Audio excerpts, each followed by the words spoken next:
Buenas tardes, bienvenidos a esta nueva sección La Voz del Revisor Fiscal. Tenemos hoy como invitado al doctor Andrés Camilo Díaz Fuentes, quien es líder en la práctica de auditoría en Tauro, Colombia. Tiene a su cargo más de 600 profesionales cuyo propósito es brindar confianza y potenciar cambios dentro de la empresa. Lleva vinculado a Tauro más de 20 años, donde ha laborado en otros países como Belo Horizonte en Brasil, así también en Nueva York, laboró durante 3 años. Todo este recorrido le ha servido para adquirir una gran experiencia en el área contable, la parte de la revisoría fiscal y la consultoría en los campos financieros. Muy buenas tardes, doctor, y bienvenido. Buenas tardes, Francisco. Gracias por permitirme ser parte fundamental en esta sesión de tu programa. Bienvenido.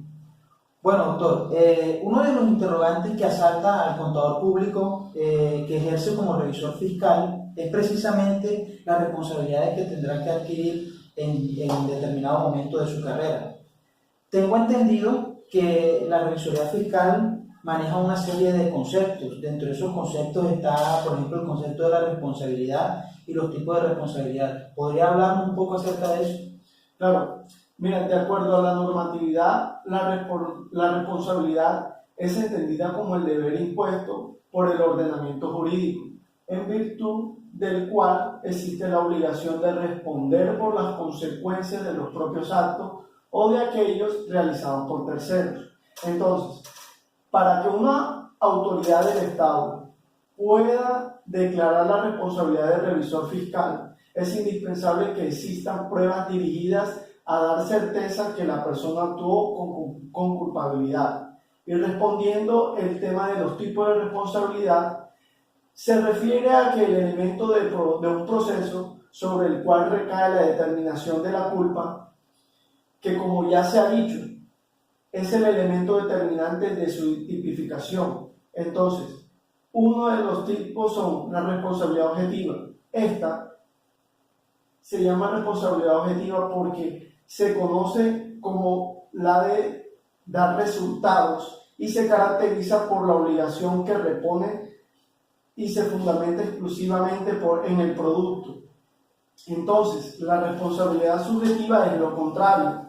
Esta es de medios, por decirlo así. Es de medios, se presenta en el proceso, siendo el resultado de la actuación de negligente con intención o sin ella, y por ende la carga de la prueba es de quien juzga o se reclama.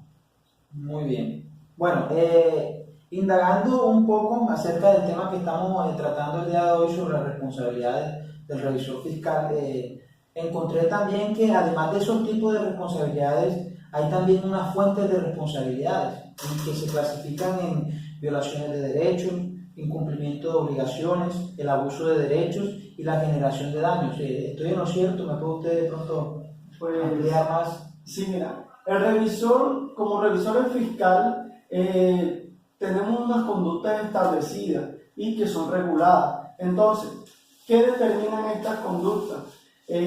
Las causas que ya tú has mencionado. Entonces, vamos a profundizar. Primero, la violación de derechos. Esta es la primera fuente de responsabilidad cuando ésta se genere en terceros o en la sociedad o en conjunto, es decir, esto genera un deterioro en su integridad patrimonial o moral, donde se genere. Entonces, la segunda, incumplimientos de obligaciones. Estas pueden tener un origen legal o contractual. Una obligación es un precepto de inexcusable cumplimiento, un vínculo legal voluntario o de un hecho que impone una acción o una omisión. El abuso de derechos. El abuso de derechos es una perversión del uso, es decir, el mal uso o empleo arbitrario de los derechos. No puede abusar de los derechos porque tal acción constituye una fuente de responsabilidad, cuyo caso más típico puede ser el uso indebido de la información privilegiada. Otra, la generación de daño. El daño es un detrimento o perjuicio o menoscabo que por acción de otros se recibe en la persona o en los bienes. el daño puede ser no solo de carácter patrimonial, sino también de índole moral.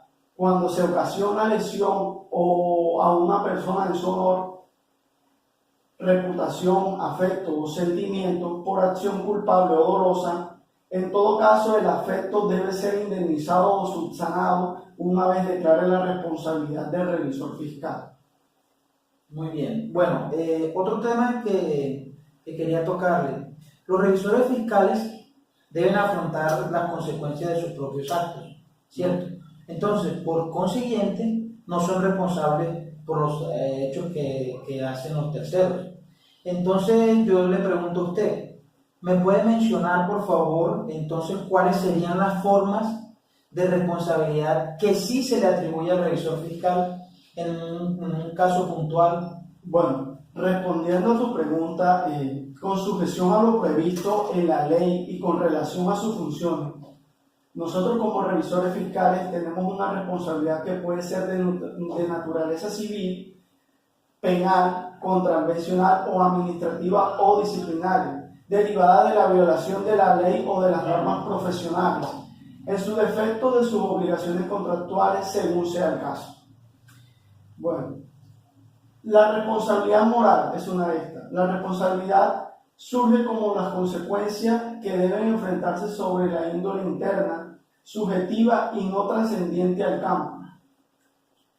Es decir, cuando se violentan normas de conducta moral y espiritual, así que comete un pecado, tiene una responsabilidad moral, ya que debe aspirar a los efectos subjetivos, espirituales o morales de sus actos. O sea que los revisores fiscales en cierta parte también van tomando como el espacio de los sacerdotes, la parte espiritual. Sí, por decirlo así. Bueno, terminamos con esa, la responsabilidad jurídica. Esta responsabilidad trasciende al campo externo del sujeto, afecta su vida, su actividad referida al grupo en el cual actúa y por lo tanto tiene repercusiones jurídicas expresadas en las necesidades o conductas patrimoniales. Esta a su vez se divide en la responsabilidad personal y patrimonial. Responsabilidad personal consiste en el ámbito en el que la exigencia se dirige a la sanción de la persona a quien se imputa la lesión o es puesta en peligro de un bien jurídico. Sí, de manera personal, de manera... Claro. Entonces, y por último, la responsabilidad patrimonial. La pretensión es la restitución del bien lesionado o su compensación económica a la indemnización de los perjuicios. Bueno, muy bien. Otro tema que quería que por favor nos aclarara, doctor, sería el tema de la asignación de responsabilidades. ¿Cómo se da este tema dentro del marco interno o dentro del marco legal en la revisoría fiscal? Bueno, tratamos de establecer cuál fue el sujeto de la responsabilidad, quién tendrá la obligación de resarcir el daño causado o el deber de reorientarse de la conducta. Durante la respectiva investigación puede surgir que no siempre el responsable sea el sujeto o no siempre una sola persona sea la responsable. ¿Listo? Responsabilidad individual. La obligación de reponer el daño recae exclusivamente sobre el revisor fiscal que cometió la falta. Por ello tiene gran importancia en los campos de la responsabilidad penal y disciplinaria. Otra responsabilidad, la civil subsidiaria, es la responsabilidad patrimonial que recae sobre un tercero, no causante del daño o lesión cuando lo establece la ley o se ha estipulado contractualmente. Para exigir responsabilidad subsidiaria en la respectiva investigación, no es necesario que el responsable directo sea declarado insolvente. Responsabilidad personal subsidiaria.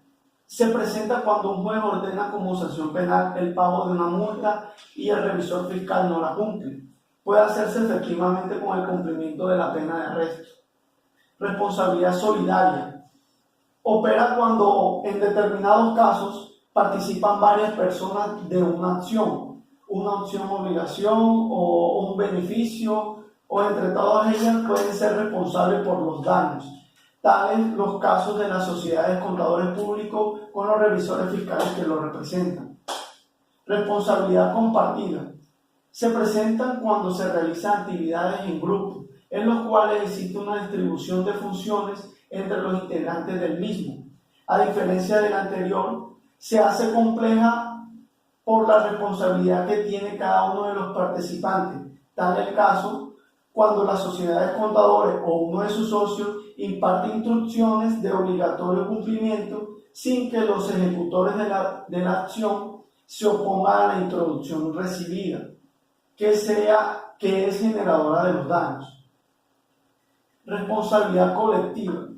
La responsabilidad colectiva se establece cuando la conducta o hecho fue perpetrado por un grupo y no puede individualizarse o identificarse dentro del mismo al posible responsable.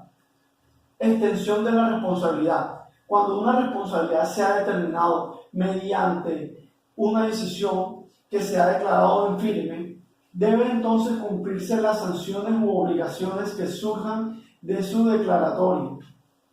¿Cómo podemos prevenir? La prevención no constituye propiamente una extinción de la responsabilidad, más bien es el conjunto de acciones tendientes a evitar conductas que la acarreen. Reparación de daños. Repone el daño causado. Puede hacerse de dos formas, dependiendo del tipo de responsabilidad establecida, así como de la pena impuesta, las cuales varían atendiendo el ámbito jurídico en el cual ocurre el comportamiento generador de la responsabilidad. Transferencia de riesgo. Consiste en desplazar la responsabilidad a un tercero, lo cual se puede establecer por convenios contractuales dentro de las limitaciones legales o por la utilización de instrumentos financieros como el aseguramiento de sus distintas aplicaciones. Entonces, sigamos con la siguiente pregunta. Bueno, por último, doctor, y ya para terminar, nos gustaría que nos dejara claro el tema de las clases de responsabilidades. ¿Qué debe asumir un contador público en su rol de revisor fiscal? Bueno, respondiendo a esta, tenemos una de las responsabilidades más relevantes, que es la responsabilidad disciplinaria. Está ubicada entre la responsabilidad moral y la jurídica. Supera parcialmente el aspecto interno, espiritual y psicológico para alcanzar el aspecto externo, pero reducido o limitado entre la esfera profesional. Seguimos con la responsabilidad administrativa o contravencional. La responsabilidad contravencional, también llamada administrativa, está inspirada en la necesidad de velar por el respeto a las normas legales, en aquellos comportamientos cuya gravedad no incluye necesariamente las tipificaciones de los delitos. Responsabilidad civil es la obligación de asumir las consecuencias patrimoniales, económicas, derivadas de un hecho, conducta o acto que ha ocasionado una lesión a un patrimonio ajeno, indemnizando por daños y perjuicios a quien sufra las consecuencias. Aunque el declarador sea responsable, no directamente puede ser culpable. Responsabilidad civil contractual. Es la responsabilidad que nace para la persona que ocasiona un daño o el incumplimiento en mora o desconocimiento de determinadas obligaciones adquiridas a través de un contrato o convención. Responsabilidad civil extracontractual. Es la que nace para una persona por conductas que producen menoscabo al ámbito jurídico o patrimonial de otra y con la cual no existe un vínculo o anexo contractual. Responsabilidad penal. Se genera por la realización de hechos, por acción u omisión contenidos en las normas penales que tipifican los delitos, en forma antijurídica también. Es decir, que si existe causal legal que permita el comportamiento y en forma culpable, sea específica o pretensional, siempre está prevista la respectiva pena.